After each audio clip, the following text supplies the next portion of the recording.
Xolo kwaye wamkelekile kule tshaneli. Ukuba ulilungu siyakwamkela.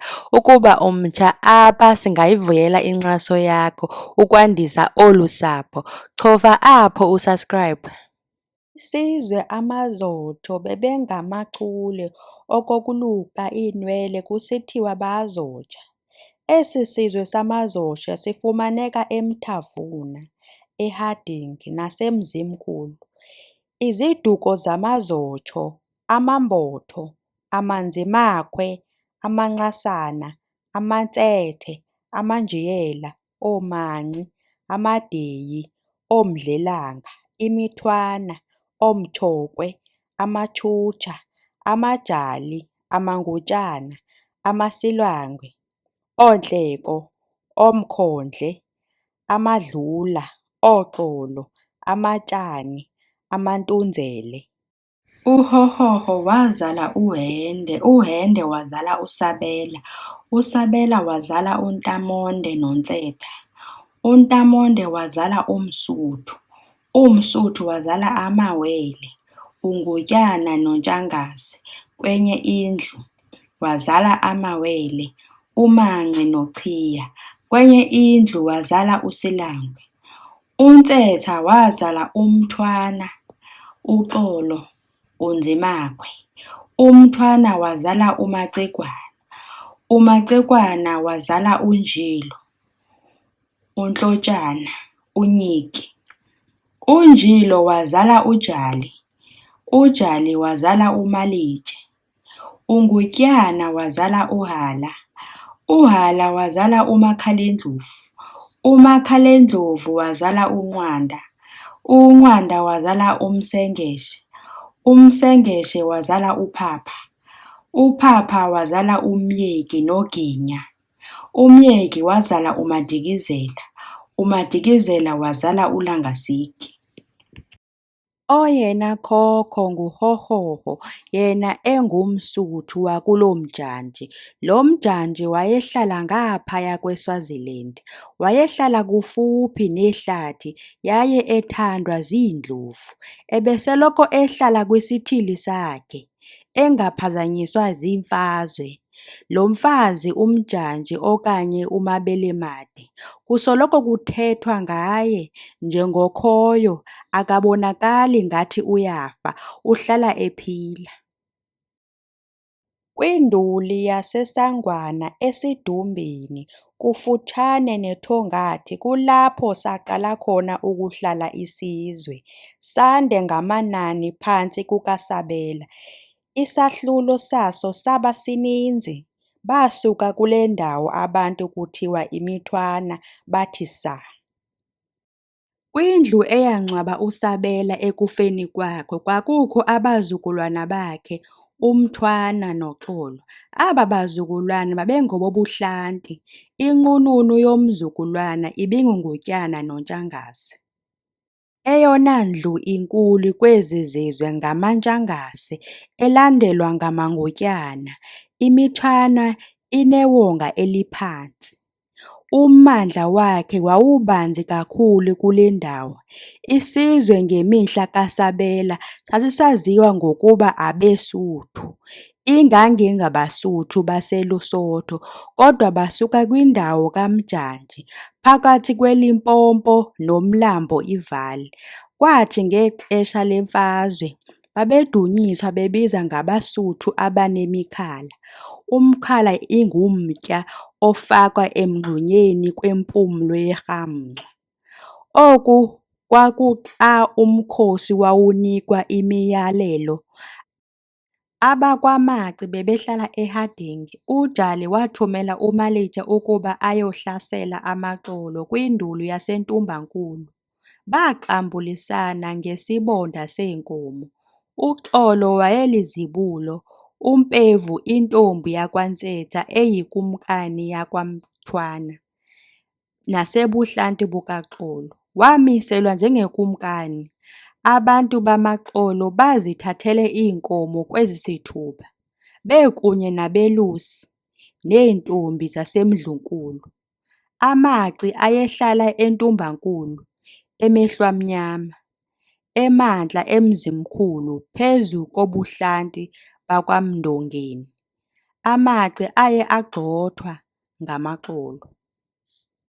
Amantunzela aphuma kwintombi yakwaNtamonde, udade kaNtshangase, uNgutyana noNtsetha. UNtunzele wayeyintombi yomzi kaNtamonde, uyisomkhulu kaNgutyana noNtshangase. UNtunzele yinkosikazi eyangcwaba uyisemkhulu uNtamonde ekufeni kwakhe, kuba wayekwicandelo lesizinda ikhaya lakhe. UNtamonde wabhubha kufuphi nenduli yaseSangwana enyuka uMdloti, kulapho bohlukana khona uNgutyana noNtshangase, behlala bejongene kwaye besondelene. Imithwana, amaxolo, amaci, amajali, amangotyana, amasilangwe, amabomvana, amangotyane, amaNtshangase, amambotho, amantunzele nabanye bebesika umnwe omncinci kuqala, ubusika phezu kwenxalenye yobulongwe beenkomo, kwaye yopha phezu kwabo. Olu luphawu lokuzazisa. Umntwana ongazange angqithwe wayegule kwaye angasebenzi kakuhle de asikwe xa wayephila. Kwathi ngenye imini uNgotyana owayekwisikhundla esingaphantsi kukaNtshangase, waya kubuhlanti bukaNtshangase, wafika kuphekiwe inyama kunye nentaphane yebhiya yejidi emahokweni. UNtshangase wathatha intonga yakhe nezinja nabafana waphuma waya endle, waya ezinkomeni ukuya kwalusa, eshiya uNgutyana ehleli ekhaya nendibano yamadoda kaNtshangase. Ufumene uNtshangase kudala engekho, uNgutyana engazi ukuba ubuya nini, wacebisa ukuba kutyiwe inyama, kuselwe ijiki. Bonke ababekho baasabela ngochulumanco nangochulumanco, ewe kumkani. Kwatyiwa inyama nejiki. Ngale ndlela, uNgutyana uthathe isikhundla sikaNtshangase, owasilahla ngenxa yokungakhathali kwakhe. Ezi zizwe zimbini azizange zilwe kunye, kodwa uNgutyana wemka waya kuhlala ngaseBisi.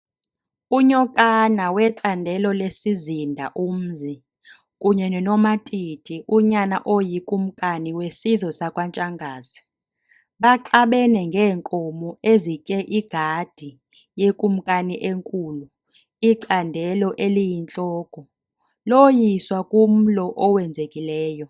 Bawela ke uMkhomazi noMzimkhulu, bazibandakanya nabantu bakwaNgutyana. Abantu bakwaNyokana basala ngasemva. Kukho inani laba abasala phakathi kwesizwe sakwaNyusa entla komlambo uMdloti, apho babizwa khona ngamaTshangase endaweni yamaNtshangase.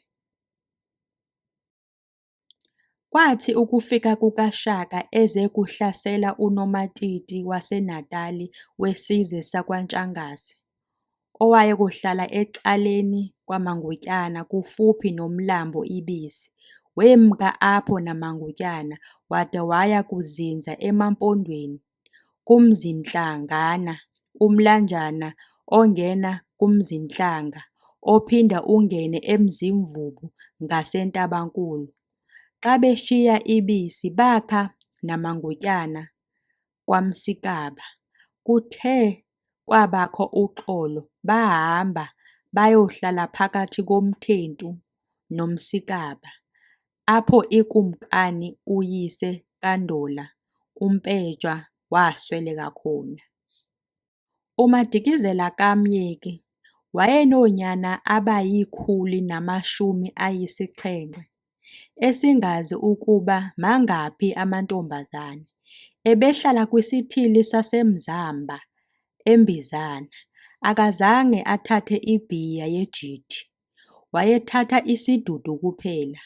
Wayedla inyama yakhe phezu kwekhala elaliyimethi yokutya. uMaci noJali babengabazukulwana bakaSabela. uNzimakhe wayengumninawa kaXolo. uMbotho wathathwa phantsi kokhuseleko lukaMthwana, ebehlala eMzinto.